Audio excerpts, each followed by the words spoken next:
नमस्कार, स्वागत है आपका हमारे खास कार्यक्रम हेलो किसान में, जो कि एक लाइव फोन इन कार्यक्रम में है। और इस कार्यक्रम में हम हमेशा की तरह नए विषयों पर चर्चा करते हैं, खेती किसानी से जुड़े विषयों को लेकर आते हैं और उन पर चर्चा करते हैं, उन पर आपके फोन कॉल्स लेते हैं। साथ ही साथ हमारे साथ जुड़ते हैं कार्यक्रम में विशेषज्ञ और फिर हम जो भी आपका सवाल होता है उन सवालों का जवाब देते हैं।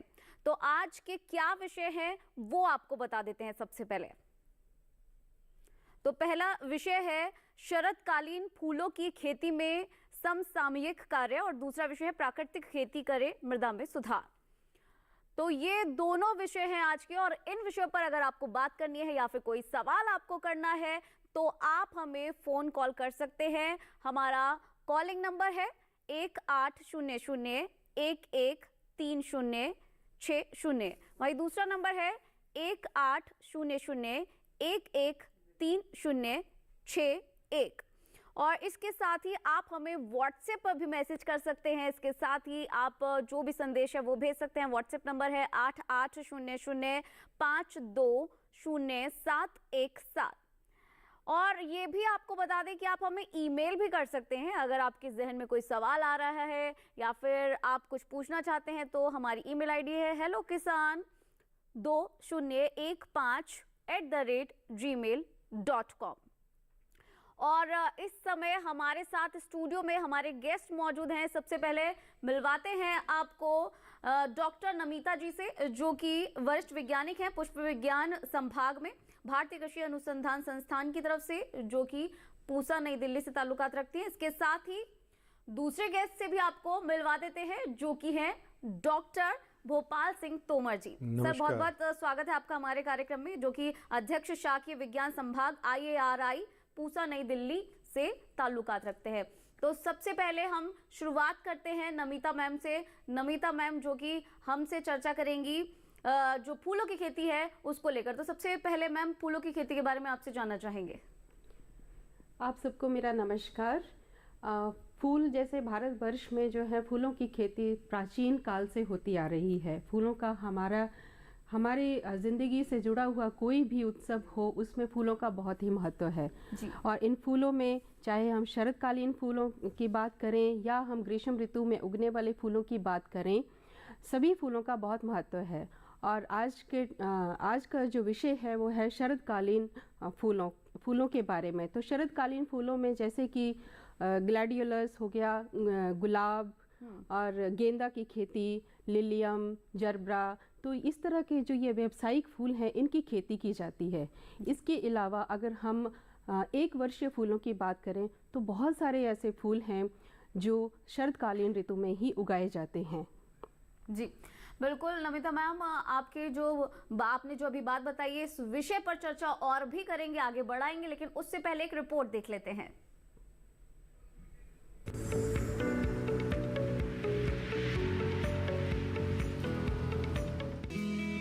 देश में बड़ी संख्या में किसान फूलों की खेती करते हैं। जिन किसानों ने इस समय फूलों की खेती की हुई है वो शरदकालीन फूलों में समसामयिक कार्य जरूर करें। रजनीगंधा के बल्बों की रोपाई के लिए क्यारियों में 45 सेंटीमीटर गहरी खुदाई करके 15 दिनों के लिए छोड़ दें। खेतों और क्यारियों की नियमित निराई करके साफ रखें। ये काम महीने में एक बार करें। खेतों को साफ सुथरा रखने से पौधे स्वस्थ रहते हैं और प्रति इकाई क्षेत्र से अधिक आर्थिक लाभ मिलता है। पुष्पों का आगमन कन्नों के रोपाई से 60 से 90 दिनों के बाद शुरू हो जाता है और सर्दी तक चलता रहता है। रजनीगंधा में माहू कीट का हमला विशेष रूप से लंबे समय तक आकाश में बादल छाए रहने पर या धूप न मिलने पर होता है। इसके निवारण के लिए 0.25% मेलाथियान के घोल का छिड़काव करना चाहिए। टिड्डे नई पत्तियों और फूलों को प्रभावित करते हैं। 5% कॉन्फिडोर का छिड़काव करके इसे रोका जा सकता है। वहीं गुलाब में समय समय पर सिंचाई और निराई गुड़ाई करें। जरूरत के हिसाब से बंडिंग और इसके जमीन में लगाने का काम कर लें। गुलाब में माहू, दीमक और सल्क कीट दिखने पर तुरंत डाइमिथोएट 1.5 मिलीमीटर प्रति लीटर पानी में या मोनोक्रोटोफॉस 1 मिलीमीटर प्रति लीटर पानी में घोलकर 2 से 3 छिड़काव करने चाहिए। दीमक पर काबू पाने के लिए सिंचाई करनी चाहिए और फोरेट 10 ग्राम से 3 से 4 ग्राम या फॉलीडाल 2% के घोल को 10 से 15 ग्राम प्रति पौधा गुड़ाई करके मिट्टी में अच्छी तरह मिला देना चाहिए। ध्यान रखें कि दवा का छिड़काव करने से पहले कृषि विशेषज्ञ की सलाह जरूर लें। इसके अलावा कॉर्नेशन को खेतों में लगाएं। जरबेरा लिलियम में समय समय पर सिंचाई और निराई गुड़ाई करें। फूलों या स्पाइकों की कटाई सुबह के समय करें। कटाई के समय डंडियों को बाल्टी में भरे पानी में रखें। इस तरह फूलों में समसामयिक कार्य करके आप अच्छी फसल ले सकते हैं।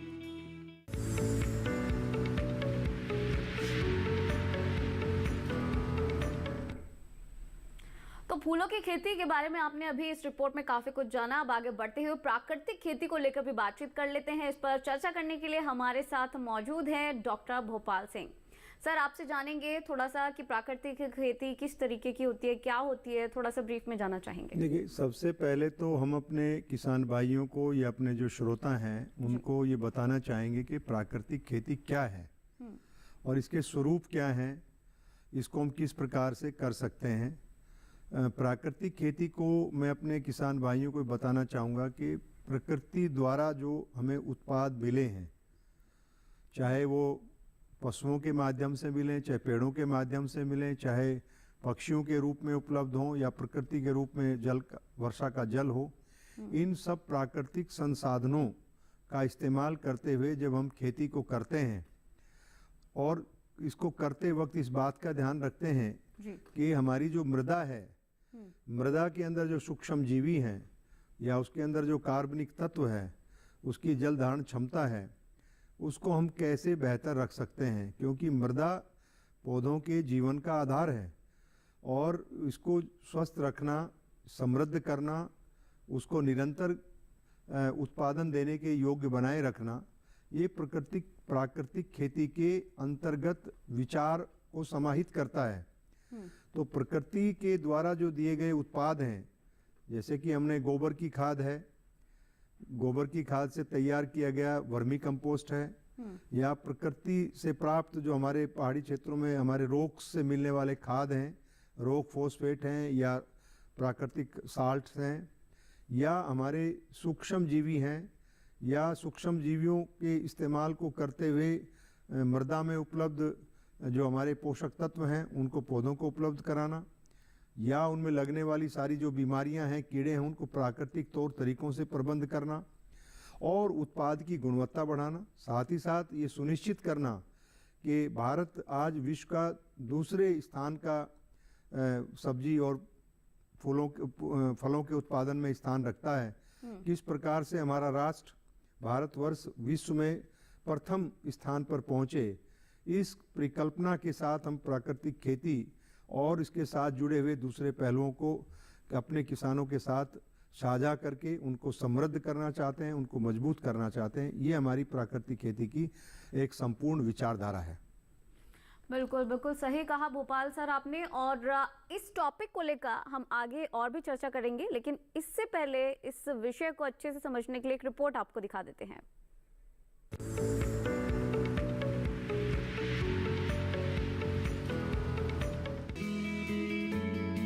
प्राकृतिक खेती को बढ़ावा देना वर्तमान समय की जरूरत है। इस बात को सरकार भी बखूबी समझ रही है और प्राकृतिक खेती को खूब बढ़ावा दे रही है। प्राकृतिक खेती को रसायन मुक्त खेती भी कहा जा सकता है। इस तरह की खेती में सिर्फ प्राकृतिक आदानों का ही उपयोग किया जाता है। दरअसल प्राकृतिक खेती मिट्टी की सेहत के लिए बहुत जरूरी है। ऐसा इसलिए क्योंकि इस तरह की खेती में सिर्फ प्राकृतिक चीजों का ही इस्तेमाल किया जाता है जो मिट्टी के लिए अच्छे माने जाते हैं। प्राकृतिक खेती में देसी गाय को मूल आधार माना जाता है।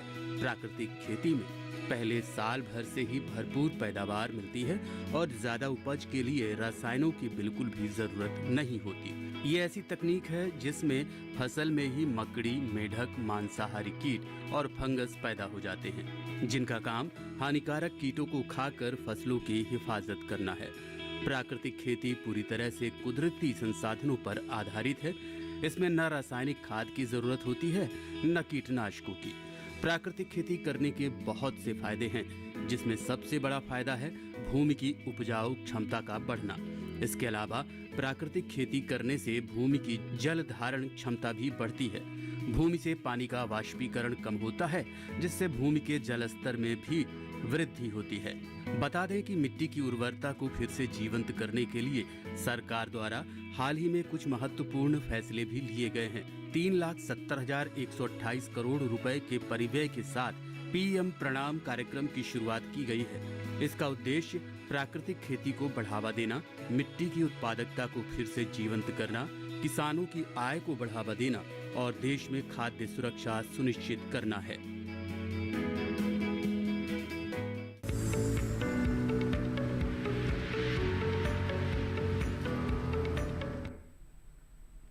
प्राकृतिक खेती के बारे में आपने इस रिपोर्ट में जाना। अब नमिता जी का रुख कर लेते हैं। नमिता जी, आपसे जानना चाहेंगे कि जो फूलों की खेती होती है इस समय कौन कौन से फूलों की खेती हो सकती है, दूसरा उनकी देखभाल के लिए, उनकी खेती के लिए किन बातों का ख्याल रखना चाहिए?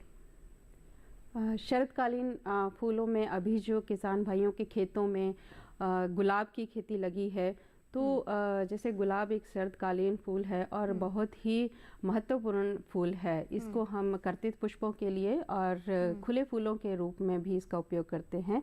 तो अभी जो गुलाब के फूल किसानों के खेत में लगे हुए हैं, उनमें उन्होंने एक बार जो है इनकी तोड़ाई कर ली है, पर अब इसका जो है वो दूसरी बार, जैसे फरवरी के महीने में इसके फिर से फूल आते हैं, तो उससे पहले जो है इसकी अच्छी तरह से इसका खरपतवार जो है वो निकालना चाहिए और एक हफ्ते में या 10 दिन के अंतर में जो है इसमें सिंचाई इसकी करनी चाहिए।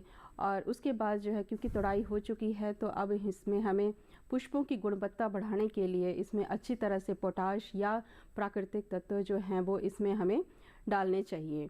तो इससे जो है वो फूलों की जो संख्या है वो भी बढ़ती है और साथ ही साथ जो है उसकी गुणवत्ता जो है वो उसकी भी वो भी बढ़त होती है।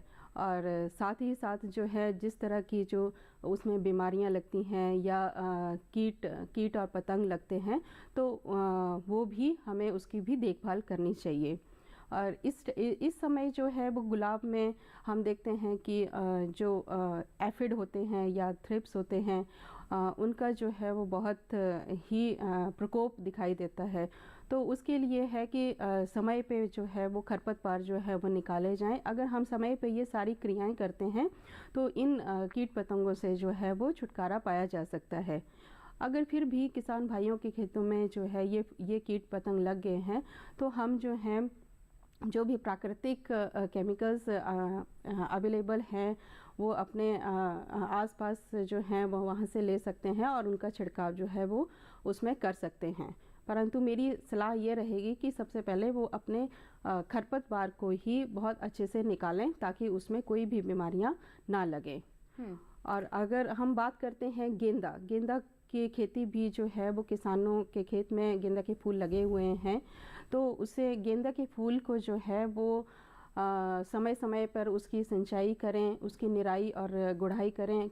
उसके गेंदा के खेत को भी जो है वो खरपतवार से जो है वो मुक्त रखें ताकि उसमें जो है जैसे कि कोई भी फफूंद का जो है बीमारी वो ना लगे उसमें, और फूलों की गुणवत्ता जो है वो बढ़ी रहे।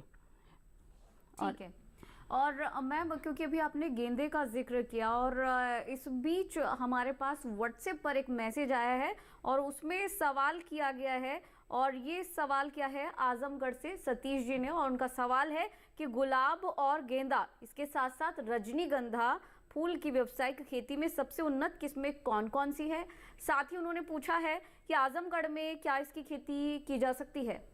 मैम, सबसे पहले मैं बताना चाहूँगी कि गुलाब में जो खुले फूलों के लिए जो किस्में हैं वो हैं रोज़ शरबत, और दूसरी किस्म है पूसा अल्पना, और इसके अलावा जो है वो रोज़ा डामासीना की किस्में हैं, जैसे नूरजहाँ है, उसको भी हम खुले फूलों के रूप में उगाते हैं।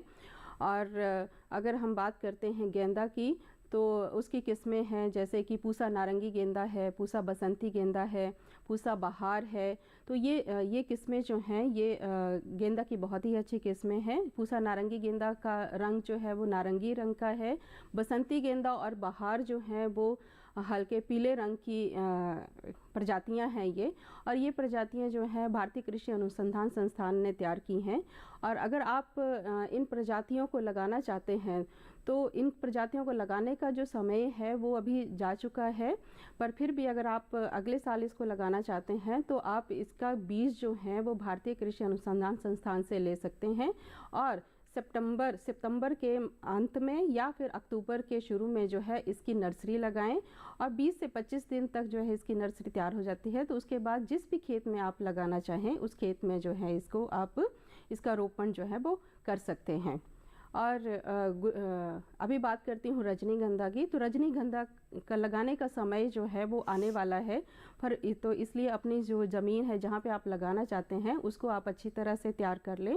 और इसका लगाने का समय जो है वो मध्य फरवरी से लेके जो है वो मध्य मार्च तक होता है। और इसके जो कंद होते हैं, बल्ब जिसको कहते हैं, वो इसके विभिन्न प्रजातियों के कंद जो हैं वो मिल जाते हैं। तो आप इसको भारतीय कृषि अनुसंधान संस्थान या फिर अन्य जो हमारी विश्वविद्यालय हैं या अन्य भारतीय कृषि अनुसंधान परिषद की जो अन्य संस्थाएं हैं उनसे आप जो हैं वो ले सकते हैं। बिल्कुल बिल्कुल ठीक है। तो हम अभी प्राकृतिक खेती को लेकर, फूलों की खेती को लेकर चर्चा कर रहे हैं, इस विषय पर बात कर रहे हैं, साथ ही साथ ईमेल के जरिए और व्हाट्सएप के जरिए सवाल भी ले रहे हैं। इस विषय को आगे बढ़ाएंगे और भी चर्चा करेंगे, लेकिन उससे पहले रुकेंगे एक छोटे से ब्रेक के लिए।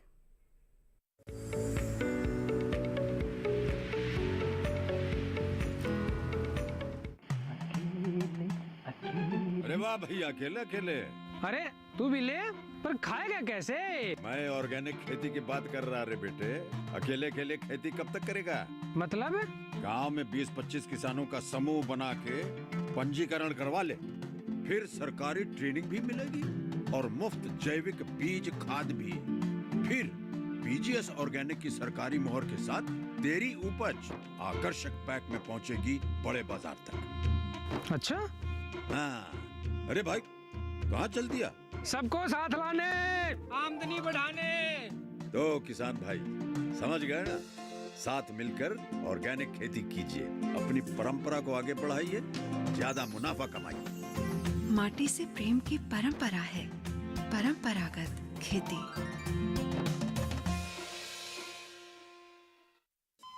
अरे सुन तो। मुझे क्या सुनाना चाहते हो? जो सुनाओ मेरी सौतन को। किसको? अरे वही तुम्हारा मोबाइल फोन जिससे सुबह शाम दिन रात चिपके रहते थे और कहते थे किसान कॉल सेंटर से बातें हो रही हैं।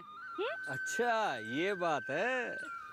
हाँ क्यों, क्या हुआ? अब बात नहीं होती क्या? अब तो झट से बात हो जाती है। ऐसा क्या? हाँ, अब तो ज्यादा लाइनें और खास तकनीक के कारण खेती के माहिरों से तुरंत बात हो जाती है। और अगर कभी लाइन व्यस्त हो तो अपनी समस्या फोन पर रिकॉर्ड करा दो, वहाँ से फोन आ जाता है और समस्या की हल का मैसेज भी आ जाता है। ये देखो आ गया। अरे वाह, इसका मतलब इंतजार की घड़ी अब खत्म। हाँ।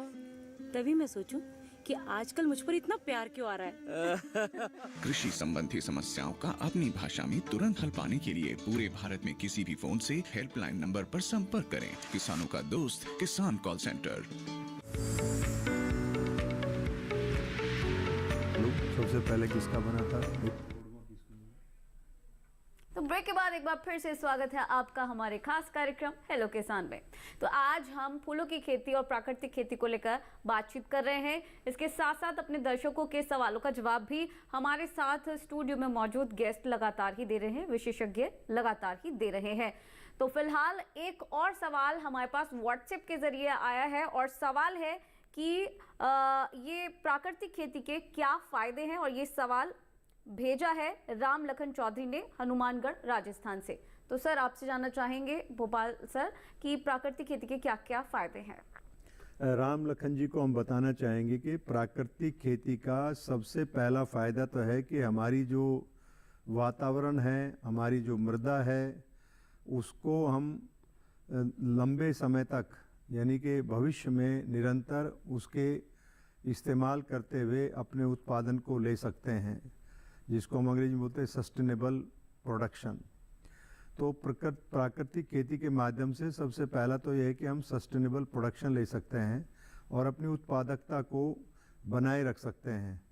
मैं इसकी पृष्ठभूमि में अब बताना चाहूँगा चौधरी साहब को कि प्रारंभ में हमारी उपज कम थी और जब हम नई किस्मों का विकास हुआ, रासायनिक खादों का इस्तेमाल हुआ, कीटनाशकों का इस्तेमाल, तो हमारी उपज में वृद्धि हुई। लेकिन एक स्तर पर आने के बाद वो हमारी जो उत्पादकता है वो अब टिकाऊ पे आ गई है, उसको आगे बढ़ाना में कठिनाई आ रही है। तो ये क्यों हुआ? क्योंकि हमने अपने जो मृदा है, मृदा के अंदर रहने वाले सूक्ष्मजीवी, कार्बनिक तत्व और उसमें लगभग निरंतर एक ही प्रकार की फसल को लेकर के मृदा की संरचना में बदलाव कर दिया और उसके जो सूक्ष्मजीवी हैं उनकी संख्या को लगभग ख़त्म कर दिया। और इसके साथ साथ अब हमारा जो लक्ष्य है कि हम उत्पादन के नए आयाम को प्राप्त करें, वो इस आज की खेती से निरंतर खेती करना संभव नहीं है। दूसरा जो है, जब हम प्राकृतिक खेती की बात करते हैं तो ये हमारा अवसर देती है प्रकृति के साथ जुड़ के रहने का, कार्य करने का, प्रकृति को बचा के रखने का, ताकि हमारे आगे आने वाली पीढ़ियाँ याद कर सकें हमारे पूर्वजों को, हम सबको, कि हमारे पूर्वजों ने, हमारे वृद्धों ने, हमारे जो पहले लोग थे उन्होंने हमें भविष्य में क्या दिया। तीसरी बात है कि आज आप देखेंगे कि हमारे देश की आबादी में वृद्धि हुई। वृद्धि के साथ साथ सरकार ने बहुत सारे गरीबी उन्मूलन के कार्यक्रम लागू किए, जिसका प्रभाव सकारात्मक रूप से देखने को मिलता है। और हमारी जो भोजन व्यवस्था है उसको सुदृढ़ किया। तो भोजन व्यवस्था में अच्छा भोजन मिले, पोषण युक्त भोजन मिले, वो तभी संभव है कि हम जब प्राकृतिक उत्पादों को, चाहे वो दालें हों, चाहे हमारे तिलहन हों, दलहन हों या बागवानी की फसलें हों, उनको हम इस प्रकार से उगाएं कि उनके अंदर जो मिलने वाला पोषण है वो संतुलित मात्रा में उपभोग के लिए मिले और हमारे शरीर की पोषक तत्वों की आपूर्ति करे। और प्रकृति को शुद्ध बनाए रखना हमारा सबसे पहला कर्तव्य है, धर्म है। अगर हमारी प्रकृति, हमारी मृदा, हमारा पानी, हमारा वातावरण शुद्ध होगा, जो प्राकृतिक खेती या उसके जुड़े हुए खेती के दूसरे स्वरूप हैं, चाहे कार्बनिक खेती की बात करें, चाहे कीट रसायन मुक्त खेती की बात करें, इन सब को हमें ध्यान में रखते हुए अगर हम प्राकृतिक खेती के परिप्रेक्ष्य को देखते हैं तो निश्चित रूप से स्पष्ट हमारा संदेश है कि सतत निरंतर उत्पादन के लिए और भविष्य को सुरक्षित करने के लिए हमें प्राकृतिक खेती के बारे में सोचने की आवश्यकता है, उसे अपनाने की आवश्यकता है और इसको एक समेकित तरीके से करने की आवश्यकता है। बिल्कुल, तो हम आशा करते हैं कि आपको अपने सवाल का जवाब ज़रूर मिल गया होगा। इसके साथ ही राम लखन जी ने एक और सवाल किया है और नमिता जी, मैं आपसे उस सवाल का जवाब चाहूँगी। उन्होंने लिखा है कि भारत में विकसित गुलाब की पहली किस्म कौन सी थी? भारत में मुख्य रूप से जो है वो गुलाब की खेती लूज फ्लावर्स के लिए की गई और जो भारत में विकसित गुलाब की पहली किस्म है वो है रोज़ शरबत। और ये किस्म जो है वो डॉक्टर बीपी पाल उन्होंने ये विकसित की थी। तो आज इस किस्म को जो है बहुत सारे किसान भाई बहन जो हैं वो अपने खेतों में इस किस्म की जो है वो खेती कर रहे हैं। तो ये जो किस्म है ये सुगंधित किस्म है और इस किस्म का प्रयोग जो है वो लूज़ फ्लावर्स के लिए और उसके बाद जो है वो इसमें से इत्र निकालने के लिए या ऑयल निकालने के लिए जो है इस किस्म का प्रयोग किया जा रहा है। बिल्कुल, तो राम लखन जी, हम आशा करते हैं कि आपको अपने सवाल का जवाब मिल गया होगा। और सर, वापस आपके पास आना चाहेंगे भोपाल। सर, आपके लिए एक सवाल भेजा है, ये लिखा है अंकुर सहाय जी ने, जो कि भेजा है उत्तर प्रदेश के आजमगढ़ से। और सवाल है कि भारत का पहला मृदा स्वास्थ्य कार्ड किसका बना था? और इसके साथ ही उन्होंने एक सवाल पूछा है कि इसको बनाने का उद्देश्य क्या था? देखिए, पहला मृदा कार्ड किसका बना था ये जानकारी तो मैं देने में सक्षम नहीं हूँ, मुझे सही जानकारी नहीं है, इसलिए मैं ये कहना चाहूँगा, इसके लिए मैं क्षमा चाहूँगा। लेकिन मृदा कार्ड बनाने का, सोयल कार्ड बनाने का जो उद्देश्य है वो बहुत ही स्पष्ट है। पहला हमारा उद्देश्य है कि हमें अपनी मृदा में उपलब्ध कार्बन पोषक तत्वों की उपलब्धता कितनी है इसको जानना है। जब हम ये जान पाते हैं कि हमारी मृदा में कार्बनिक तत्व कितना है, नाइट्रोजन कितना है, फास्फोरस कितना है, पोटास कितना है, सल्फर कितना है, या अन्य दूसरे जो तत्व हैं वे कितने हैं, उनकी उपलब्धता को ध्यान में रखते हुए फिर फसल विशेष को कितने पोषक तत्वों की आवश्यकता है, उसको हम कैसे आपूर्ति कर सकते हैं, इसकी जानकारी देने के लिए मृदा कार्ड का बहुत बड़ा योगदान है। क्योंकि हमारे किसान भाई बिना मृदा जांच कराए अपनी मृदा में बहुत सारे पोषक तत्वों का अतिरिक्त इस्तेमाल करते हैं, जिसका ना तो फसलों के लिए उपयोगिता है और ना ही वो किसी प्रकार से उसका संरक्षण या मृदा के रख रखाव में अपना योगदान देता है, बल्कि अधिक मात्रा में जब इस्तेमाल करते हैं तो इससे किसान की लागत बढ़ती है। हमारा जो मृदा का पानी है, जल, वो प्रदूषित होता है, क्योंकि उसके अंदर यूरिया अगर हम अधिक मात्रा में दे रहे हैं तो वो नाइट्रेट के रूप में घुल करके ज़मीन के अंदर नाइट्रेट की मात्रा को बढ़ाता है। और अगर हम फॉस्फेटिक फर्टिलाइज़र हैं या हमारे फास्फोरस वाले उर्वरक हैं, उनका हम इस्तेमाल करते हैं बिना जांच किए, तो इससे हमारी खेती में लागत बढ़ती है। तो सरकार का या वैज्ञानिकों का ये एक मानना है, सोच है कि अगर हम अपनी मृदा में पोषक तत्वों का जांच कर लेते हैं तो जांच के आंकड़ों के आधार पे, सूचना के आधार पे हमारा किसान अपनी फसल विशेष में किस प्रकार का पोषण प्रबंध करना है उसकी व्यवस्था बेहतर तरीके से कर सकता है। उससे उसका उत्पादन बढ़ेगा, उत्पाद की गुणवत्ता बढ़ेगी और उसके खर्चे में कमी आएगी। ये मोटे मोटे 2-3 फायदे मैं मृदा कार्ड के बनाना चाहता हूँ।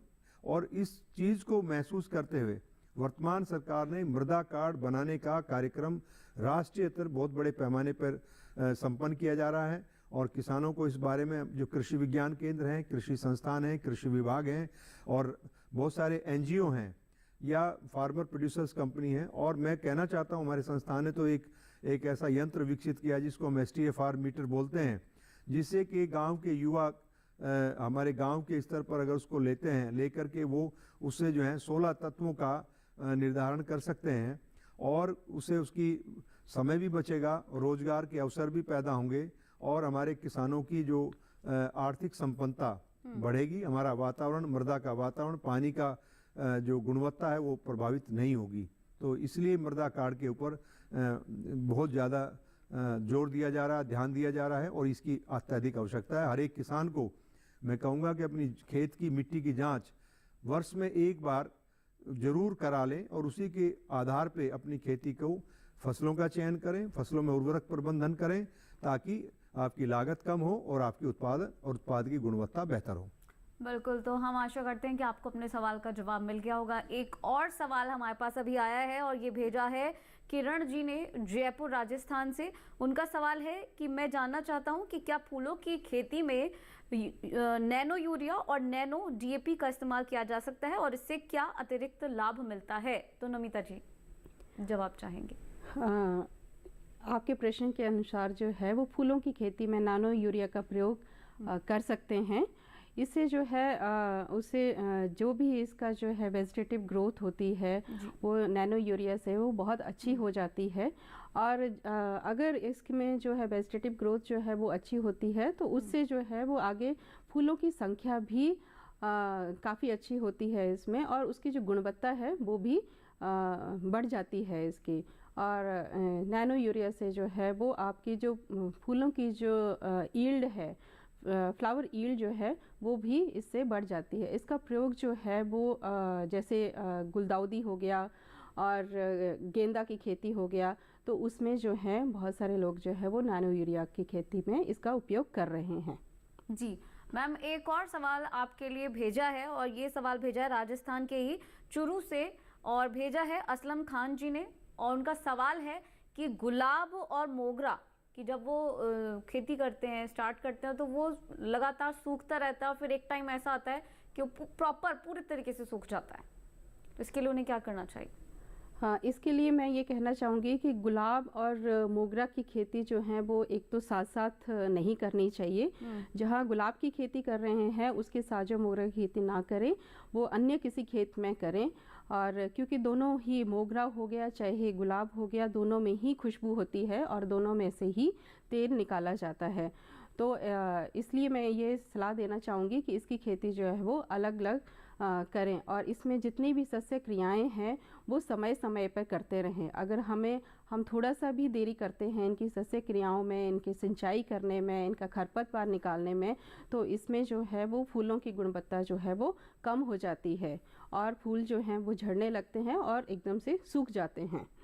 तो ठीक है, तो हम आशा करते हैं कि आपको अपने सवाल का जवाब मिल गया होगा। एक और सवाल अभी हमारे पास आया है, ये भेजा है सुधांशु जी ने बरेली से, उत्तर प्रदेश के, और उनका सवाल है कि प्राकृतिक खेती करते समय कीटों से बचाव के लिए क्या कुछ करना चाहिए। तो भोपाल सर, ये सवाल आपके लिए है। देखिए, प्राकृतिक खेती में अधिकांश किसानों के मन में जी ये एक डर है, भय है कि भाई अगर हम प्राकृतिक खेती करते हैं, कार्बनिक खेती करते हैं, कीट दवाई मुक्त खेती करते हैं तो उसमें कीड़ों का प्रबंधन कैसे करेंगे। वास्तव में ये एक समस्या है, लेकिन इसको हम कम कर सकते हैं, इसका प्रबंधन कर सकते हैं अगर हम समेकित तरीके से खेती को करते हैं।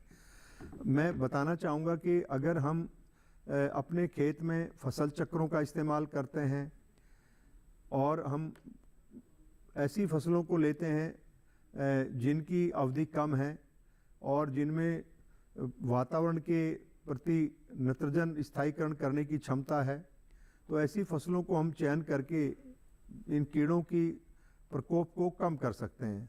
और अगर इनका प्रकोप होता है तो उसके लिए हम प्रकोप ही ना हो, उसके लिए हम गाय के मूत्र का छिड़काव की बात करते हैं कि 1 से 3% का घोल फसल के अनुरूप, अवस्था के अनुरूप हम 1 लीटर काव यूरिन ले लेते हैं, गाय का मूत्र ले लेते हैं और उसको 100 लीटर पानी में घोल करके उसको छिड़काव करते हैं प्रारंभिक अवस्था पे।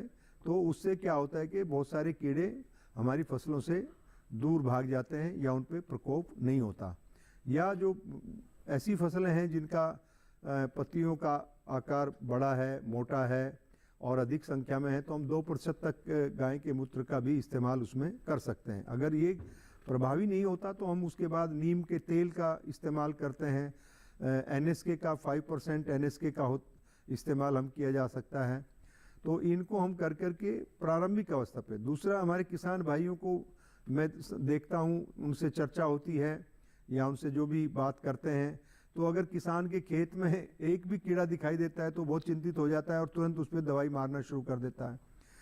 तो उससे भी हमारी लागत बढ़ती है। हमारे जो कीड़े हैं वो तो ठीक है कम हो जाएंगे, लेकिन हमारे जो मित्र कीट हैं वो भी कम होते हैं।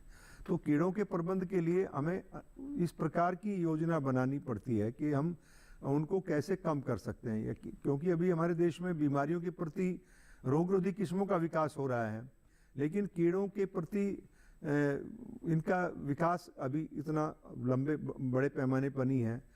जैसे हम लोग अपने संस्थान में बैगन के ऊपर कई प्रयोग किए हैं, बीटी ट्रायल की हैं और आगे आने वाले समय में हो सकता है कि अगर बीटी का इस्तेमाल होता है, सरकार अनुमोदित कर देती है, परमिशन देती है, तो शायद शीर्ष फल बेधक के नियंत्रण को हम कम कर सकते हैं, समाप्त कर सकते हैं या उसके छिड़काव में कमी ला सकते हैं। इसी प्रकार से अन्य फसलों में भी इसकी संभावना है।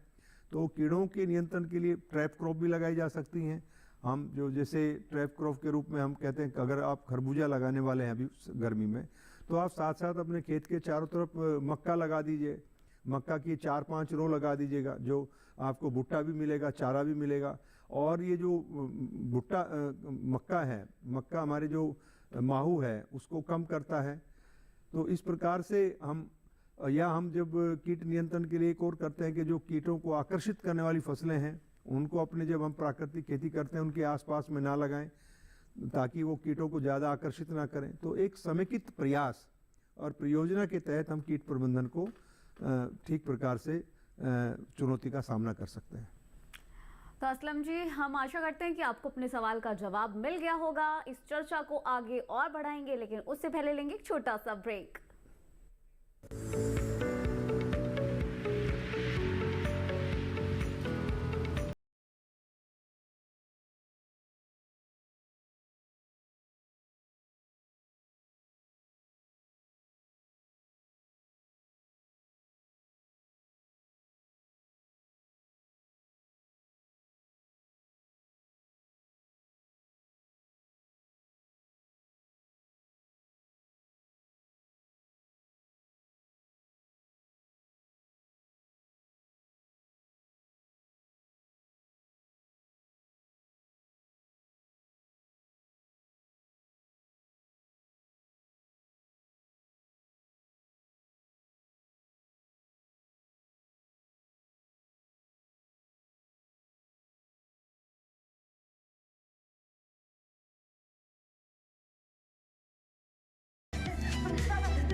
आपके अपने फोन इन कार्यक्रम स्वस्थ किसान में हर शनिवार शाम 6 से 7 बजे सिर्फ डीडी किसान पर।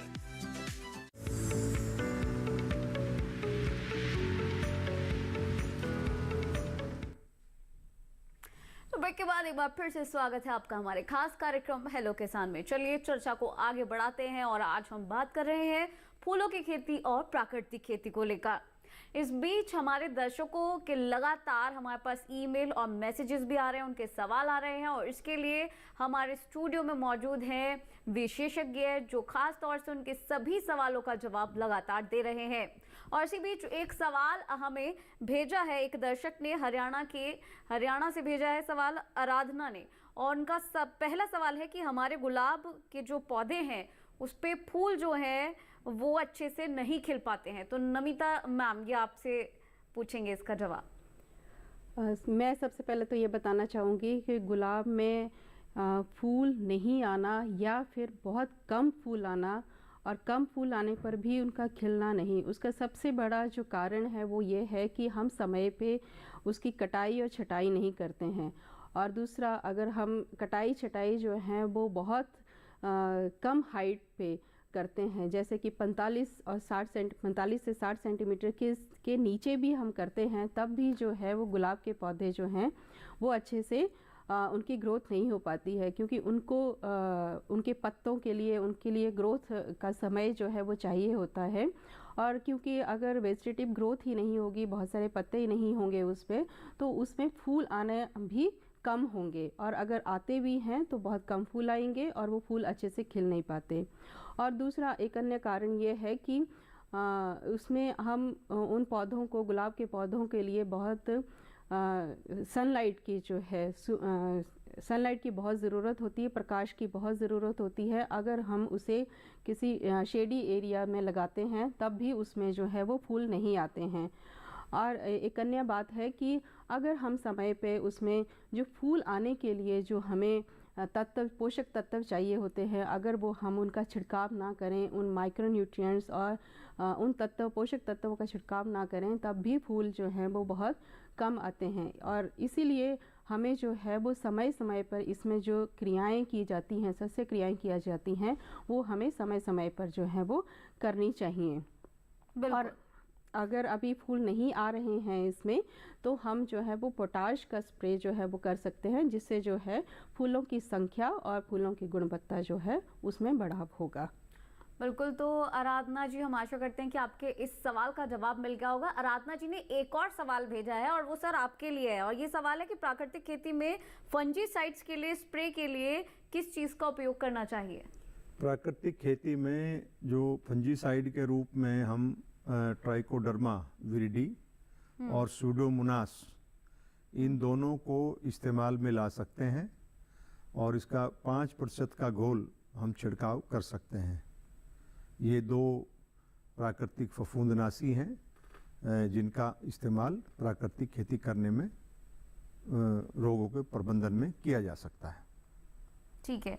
और यहाँ पे एक सवाल नमिता मैम आपके लिए हम पूछना चाहेंगे कि जो किसान खेती के लिए कौन कौन सी प्रजातियाँ ऐसी हैं फूलों की जो इस्तेमाल कर सकते हैं, साथ ही साथ ये प्रजातियाँ कहाँ कहाँ से मिल सकती हैं? शरदकालीन फूलों में जैसा कि गुलाब का फूल है, उसमें लूज़ फ्लावर के लिए जो प्रजाति हैं वो रोज़ शरबत और पूसा अल्पना है।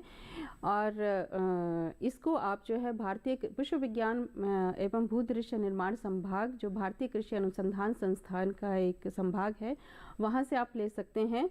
और अगर हम गेंदा की बात करते हैं तो उसमें शरदकालीन में लगाने वाले जो प्रजातियां हैं वो पूसा नारंगी गेंदा, पूसा बसंती गेंदा, पूसा बहार, पूसा उत्सव, पूसा पर्व, ये प्रजातियां हैं। इन्हें भी आप भारतीय कृषि अनुसंधान संस्थान से ले सकते हैं। और अगर हम बात करते हैं अन्य गुलाबों की, जैसे कि लिलियम हो गया, जरबरा हो गया या कार्नेशन, अगर उनकी प्रजातियां किसान भाई लगाना चाहते हैं तो वो हमारे भारतीय कृषि अनुसंधान परिषद की अन्य संस्था है जो बेंगलोर में है, उनसे भी आप ये प्रजातियां जो हैं वो ले सकते हैं। और अदरवाइज़ अन्य जो विश्वविद्यालय हैं या फिर कृषि विज्ञान केंद्र हैं आपके आसपास जो हैं, वहाँ से भी आप इन प्रजातियां लेने के लिए संपर्क कर सकते हैं। नमिता मैम, एक और सवाल भेजा है और ये भेजा है राजवीर सिंह यादव जी ने, और इनका सवाल है कि क्या शरदकालीन फूलों की खेती करना मैं चाहता हूँ, इसमें मुझे यहाँ ये चीज़ पूछनी है उनको कि मैं किन किन फूलों की खेती कर सकता हूँ, और गेंदे की शरदकालीन में ख़ास तौर से किस किस्म के बारे में, इसकी किस्म के बारे में भी जानना चाहते हैं, और साथ ही साथ ये तमाम जानकारी वो चाहते हैं। ये उत्तर प्रदेश के सहारनपुर से है राजवीर सिंह जी। राजवीर सिंह जी, आप अपने जो आपका जो इलाका है उसमें आप गुलाब की खेती कर सकते हैं, गेंदा की कर सकते हैं। वहाँ पे अगर आपके पास जो है वो नेट हाउसेस हैं तो आप उसमें लिलियम की और जरबरा की खेती भी कर सकते हैं। और अगर गुलाब की खेती अगर आप प्रोटेक्टेड कल्टीवेशन में करना चाहते हैं तो उसमें गुलाब की खेती भी कर सकते हैं। और रही बात गेंदा की किस्मों की, तो गेंदा के लिए जो है वो पूसा बहार, पूसा उत्सव और पूसा पर्व, ये जो किस्में हैं ये शरदकालीन गेंदा की खेती के लिए हैं। तो आप ये किस्में जो हैं भारतीय कृषि अनुसंधान संस्थान से जो है इनको ले सकते हैं। इसका बीज जो है अगर आप लेना चाहें तो ये मई और जून के महीने में उपलब्ध होता है। ये और पूसा नारंगी गेंदा और पूसा बहार का जो बीज है वो हमारा जो सीड प्रोडक्शन यूनिट है भारतीय कृषि अनुसंधान संस्थान का, वहाँ से भी आप इसको जो है वो प्राप्त कर सकते हैं। ठीक है, तो भोपाल सर आपके पास आ जाते हैं। आपसे एक सवाल किया है, ये सवाल भेजा है भूषण जी ने हिमाचल प्रदेश से। उनका सवाल है कि प्राकृतिक खेती और जैविक खेती में क्या अंतर है। ये बहुत ही मौलिक प्रश्न है। प्राकृतिक खेती और कार्बनिक खेती में क्या फ़र्क है? मेरा ये मानना है कि कार्बनिक खेती प्राकृतिक खेती का अभिन्न अंग है। प्राकृतिक खेती एक बड़ी सोच है और उस सोच को क्रियान्वित करने का माध्यम है जैविक खेती। तो मैं आशा करता हूँ कि भूषण जी को ये बात स्पष्ट हो गई होगी कि जैविक खेती एक क्रिया है, पद्धति है, और प्राकृतिक खेती एक बड़ी सोच है, बड़ा कैनवास है, उसके अंतर्गत जैविक खेती आती है। तो ये दोनों ही लगभग एक ही प्रकार की हैं, क्योंकि प्राकृतिक खेती की जब हम बात करते हैं, मैंने प्रारंभ में ही बताया था कि प्राकृतिक खेती में प्रकृति द्वारा दिए गए उत्पाद उनका इस्तेमाल करके खेती करना और प्रकृति को कम से कम नुकसान पहुंचाना या ज़मीन को कम से कम नुकसान पहुंचाना, उसकी सूक्ष्म जीवियों को, उसके टेक्सचर को, तो ये सारे उसके एक सिद्धांत हैं, क्रिया हैं, और ये लगभग एक दूसरे के विकल्प हो सकते हैं। प्राकृतिक खेती का एक माध्यम हो सकता है जैविक खेती। ठीक है, तो हम आशा करते हैं कि आपको अपने सवाल का जवाब मिल गया होगा। इसके साथ ही नमिता मैम, हम आपके पास वापस लौटते हैं। नमिता मैम, आपसे हमारा एक सवाल है कि जो व्यावसायिक फूल होते हैं उनकी तुड़ाई कब होनी चाहिए और किन बातों का विशेष कर ख्याल रखना चाहिए? व्यावसायिक फूलों की तुड़ाई जो है वो हमेशा सुबह के समय करनी चाहिए। और सुबह के समय सूरज निकलने से पहले जो है वो उनकी तुड़ाई कर लेनी चाहिए, ताकि उसमें जो है वो फूल मुरझाए नहीं। और तुड़ाई करने के बाद जो है वो, अगर हम कर्तित पुष्पों की बात करते हैं तो जैसे ही हम उनकी तुड़ाई करते हैं तो उसी समय खेत में किसी बाल्टी में पानी भर के उसी में ही उन पुष्पों को जो है वो डाल देते हैं। और अगर हम लूज़ फ्लावर्स की बात करते हैं, जैसे गुलाब के लूज़ फ्लावर्स हो गए या फिर गेंदा के लूज़ फ्लावर्स हो गए, तो उनको जो है वो हम उसी समय तोड़ के जो है वो अगर सुबह के समय तोड़ रहे हैं तो हमें उसमें ज़्यादा कुछ करने की ज़रूरत नहीं है। बट अगर थोड़ा सा समय लेट हो जाता है तो उसे हमें जो शेड हाउसेस बने होते हैं उसके अंदर इमिडिएटली जाके जो है वो उनको रख देते हैं। और अगर हम अन्य पुष्पों की बात करते हैं जैसे कि ग्लैडियोलस हो गया और कार्नेशन हो गया, जरबरा हो गया, तो उनकी तोड़ाई भी सुबह के समय करनी चाहिए।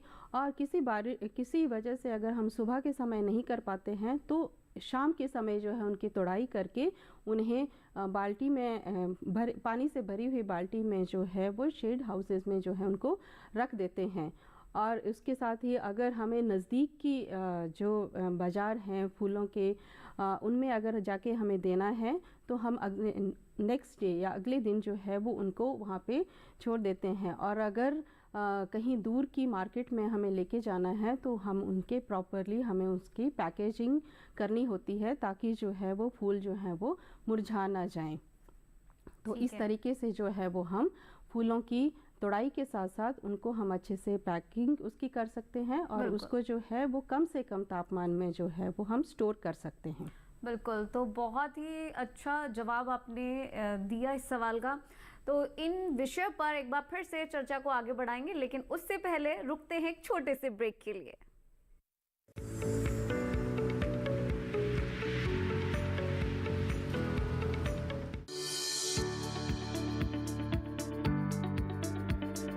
कृषि और पशुपालन है एक दूसरे के पूरक।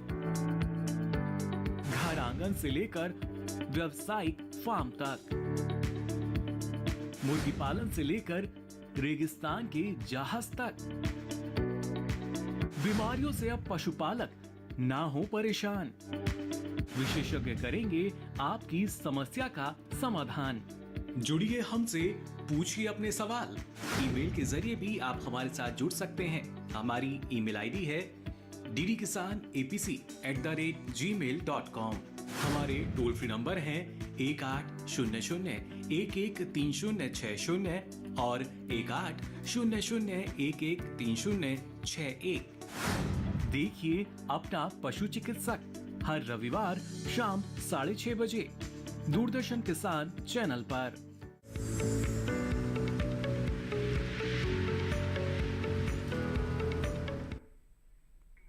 तो ब्रेक के बाद एक बार फिर से आपका स्वागत है हमारे खास कार्यक्रम हेलो किसान में। और लगातार हम अपने आज के विषय पर चर्चा कर रहे हैं। हमारा आज का पहला विषय है प्राकृतिक खेती को लेकर और दूसरा विषय है फूलों की खेती को लेकर। और हमारे साथ हमारे स्टूडियो में गेस्ट भी मौजूद हैं। लगातार हम अपने दर्शकों के हर सवाल का जवाब दे रहे हैं और इस ही बीच एक सवाल हमारे पास आया है, एक दर्शक ने भेजा है और ये पूर्वी उत्तर प्रदेश के बलिया ज़िले से भेजा है उन्होंने। नाम है बबलू मिश्रा। उनका सवाल है कि प्राकृतिक खेती में कीट प्रबंध कैसे किया जाए।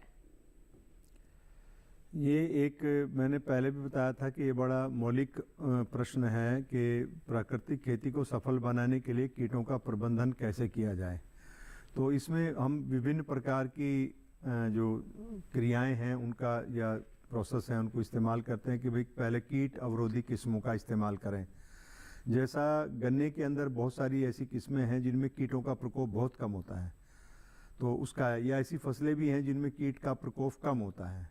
जैसे गेहूँ, जौ, जई की बात करते हैं, इनमें बहुत कम होता है। या हम अभी सर्दी के मौसम में जो पत्तेदार सब्जियां हैं या फूल गोभी है, गांठ गोभी है, या गांठ गोभी की बात करूं तो मैं उसमें कीड़े का प्रकोप ना के बराबर ही होता है। तो एक तो है कि फसलों का चयन करके हम कर सकते हैं रोग रोधी किस्में, कीट अवरोधी किस्में। कीट अवरोधी किस्मों में हमारे देश में अभी बहुत ज़्यादा कार्य नहीं हुआ है, लेकिन बहुत सारी ऐसी किस्में जिनमें तुलनात्मक रूप से कीटों का कम प्रभाव पड़ता है। दूसरा, कुछ सब्जी की फसलें जिनमें कीटों का बिल्कुल नुकसान ना के बराबर होता है, जैसे गाजर है। गाजर के अंदर बिल्कुल पत्ता गोभी है या चुकंदर है, पीली गाजर है, इनमें बहुत कम होता है। मूली, शलजम है। दूसरी जो हमारी सोच होती है ये होती है कि कम शॉर्ट ड्यूरेशन की फसल हो, उनको हम ले सकते हैं। जैसे हमारी एक किस्म है पूसा मृदुला, वो जो 30-32 दिन में ही तैयार हो जाती है, लाल रंग की होती गोल।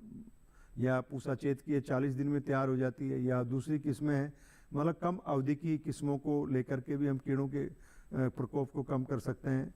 तीसरा, जब हम कीड़े आने की संभावना होती है, वातावरण की परिस्थितियाँ, जैसे पिछली चर्चा में माहू की बात हुई कि अगर धूप कम होती है, ठंडक बढ़ती है, बारिश होती है तो माहू आने की संभावना होती है। तो ऐसे में हमें बचाव के तौर पे कार्य करने की आवश्यकता होती है। जब इस प्रकार की मौसम संबंधी जानकारी होती है तो उन फसलों में इनका प्रकोप ना हो। या मैं सरसों की बात करूं कि सरसों में चेपा एक माहू एक बड़ा समस्या है। अगर हम अपनी सरसों की बुआई 10 से 15 अक्टूबर के आसपास कर देते हैं और इसका जो पुष्पन दिसंबर के अंत तक या जनवरी के मध्य तक पूर्ण हो जाता है, उसके बाद फलियों का विकास हो जाता है, फलियां विकसित हो जाती हैं, तो फिर माहू का प्रकोप ना के बराबर होता है। यानी कि हम फसल की बुआई में परिवर्तन ला करके हम उसका बचाव कर सकते हैं। तो ऐसे बहुत सारी अप्रोच हैं। या फिर हमने बताया था कि जब हम बहुत सारी फसलें लगाते हैं बेल वाली, जैसे खीरे की बात कर रहे हैं, खरबूजे की बात, तरबूज की, तो हम उसके चारों तरफ हम लगा सकते हैं, मक्का की बाड़ लगा सकते हैं। या हम बारिश के मौसम में भिंडी लगाते हैं तो उसमें कीड़ों को ट्रैप करने के लिए सन का इस्तेमाल कर सकते हैं। जैसे गन्ने के अंदर पहले परंपरा रही है कि गन्ने के चारों तरफ हम पटसन लगाते थे, सन की बुआई करते थे, ताकि वो कीड़ों को आकर्षित करता है या उसमें ट्रैप कर लेता है। तो एक तो कीड़ों के इस प्रकार की जो समेकित है, इसलिए जो प्राकृतिक खेती है ये एक बहुत बड़ा सोच है और उसके अंदर बहुत सारे फैक्टर का समाहित होना आवश्यक है। और अगर आ जाते हैं तो फिर हम कम मात्रा में हैं तो धुलाई करके भी हम कम कर सकते हैं, या हम नीम का तेल का छिड़काव कर सकते हैं, या हम गाय के मूत्र का इस्तेमाल कर सकते हैं। इस प्रकार से अगर हम कई कीड़ों को हम जैसे लालड़ी एक कीड़ा होता है बेल वाली फसलों में लगता है, जब प्रारंभ में 2 पत्ते होते हैं या उगता है पौधा, तो उस अवस्था में हम अगर राख का इस्तेमाल करते हैं तो उसको भी हम प्रकोप को कम कर सकते हैं। तो ये एक समेकित अप्रोच के माध्यम से हम इन कीड़ों की समस्याओं को कुछ हद तक एड्रेस कर सकते हैं। बिल्कुल, तो हमें आशा है कि आपको अपने सवाल का जवाब मिल गया होगा। नमिता जी, एक आपके लिए भी प्रश्न है और ये सवाल भेजा है राजेश कुमार ने राजस्थान से। उनका सवाल है कि घर पर छाया वाले स्थानों पर कौन कौन से फूल लगाए जा सकते हैं? छायादार स्थान जो होते हैं उसमें हम जो 1 वर्षीय फूल होते हैं, जैसे कि सिनरेरिया हो गया, या फिर जो फोलिएज पत्तादार जो पौधे होते हैं, उन पौधों को जो है वो हम छायादार क्षेत्रों में जो है वो लगा सकते हैं। अगर हम पुष्पीय पौधों की बात करते हैं तो जितने भी शरदकालीन ऋतु में उगने वाले जो पौधे हैं उन सबको प्रकाश की बहुत ज़रूरत होती है। सिर्फ जैसे सिनरेरिया हो गया, इस तरह के पौधे ही आप जो हैं वो छायादार क्षेत्र में जो हैं वो लगा सकते हैं।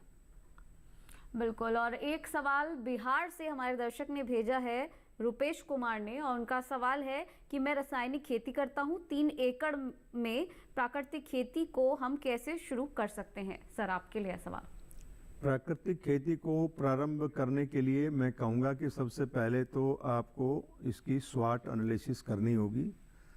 SWOT, S का मतलब है स्ट्रेंथ, W का मतलब वीकनेस, और O का मतलब है अपॉर्चुनिटी, और T का मतलब है थ्रेट। कि अगर हम रसायन युक्त खेती से हम प्राकृतिक खेती की तरफ जाते हैं तो उसके 4 पैमानों पे हमें पहले इसका मूल्यांकन करना है, यानी कि मैनेजमेंट करना, स्ट्रेटजी बनानी है। जब हम कौन सी फसल करें, कौन से मौसम से शुरुआत करें, पोषण तत्वों का प्रबंधन कैसे करेंगे, अगर मृदा जनित बीमारियां आती हैं उस खेत में तो उनका प्रबंधन कैसे करेंगे, कीड़ों का प्रबंधन कैसे करेंगे, और खरपतवार का नियंत्रण कैसे करेंगे, या हमारे खेत में दूसरे खेतों का पानी ना आए उसका प्रबंध कैसे करेंगे। तो ये एक SWOT एनालिसिस करने की आवश्यकता होगी। तो मैं कहूँगा कि अगर आप प्राकृतिक खेती करना चाहते हैं तो सबसे पहले आपको पशुपालन को अपनाना पड़ेगा। फिर आपको कुछ ऐसे पौधों को अपने खेत के आसपास में लगाना पड़ेगा या बाउंड्री पर लगाना, जिससे आप आच्छादन के लिए उनकी कटाई छटाई करके उनसे वो सामग्री प्राप्त कर लें जो मल्चिंग का काम कर सकती है। या ऐसे पौधे भी आपको उगाने पड़ेंगे जिनको आप रसायन के रूप में, छिड़काव के रूप में काम कर सकते हैं, इस्तेमाल कर सकते हैं। तो ये हमारी, अगर ये सारी योजनाबद्ध तरीके से हम पहले से जब प्राकृतिक खेती की बात करते हैं तो ये योजना बनानी पड़ेगी, कौन सी फसल लेनी, कौन से मौसम से शुरुआत करनी, उसका बाजार कहाँ होगा, अगर क्या उत्पादन कम होगा तो कितने साल तक कम होगा। तो पहले साल से अगर हम शुरू करते हैं तो उसको हम सुरक्षित खाद या सब्जी कह सकते हैं, और 3 साल के बाद हम उसको नियमित रूप से जो हमारे रेगुलेशंस हैं बिल्कुल प्राकृतिक बिल्कुल खेती सर, के। बहुत ही बढ़िया जवाब आपने दिया। हर सवालों के जवाब सर आपने दिए। बहुत बहुत शुक्रिया भोपाल सर आपका हमारे कार्यक्रम में हमारे साथ जुड़ने के लिए, हमारे दर्शकों के हर सवाल का जवाब देने के लिए। इसके साथ ही नमिता मैम आपका भी बेहद ज़्यादा शुक्रिया कि आपने हर सवाल का जो जवाब है वो दिया है, और हम आशा करते हैं कि दर्शकों को उनके हर सवाल का जवाब जो है वो मिल गया होगा। तो दोनों गेस्ट के लिए बहुत बहुत शुक्रिया। धन्यवाद। तो फिलहाल आगे बढ़ते हुए अब हम आपको बता देते हैं कि हम अपने अगले एपिसोड में किन विषय पर चर्चा करने वाले हैं। तो अगला विषय रहेगा लीची के बागों की देखभाल, और दूसरा विषय रहेगा रबी दलहनी फसलों की देखभाल। तो फिलहाल अगर आप हमारे इस शो को लेकर कोई सवाल पूछना चाहते हैं या कोई भी सवाल भेजना चाहते हैं तो आप हमें ईमेल कर सकते हैं hellokisan2015@gmail.com पर आप हमें ईमेल कर सकते हैं। इसके साथ ही आप हमें कॉल भी कर सकते हैं। हमारा कॉलिंग नंबर है 1800-113060।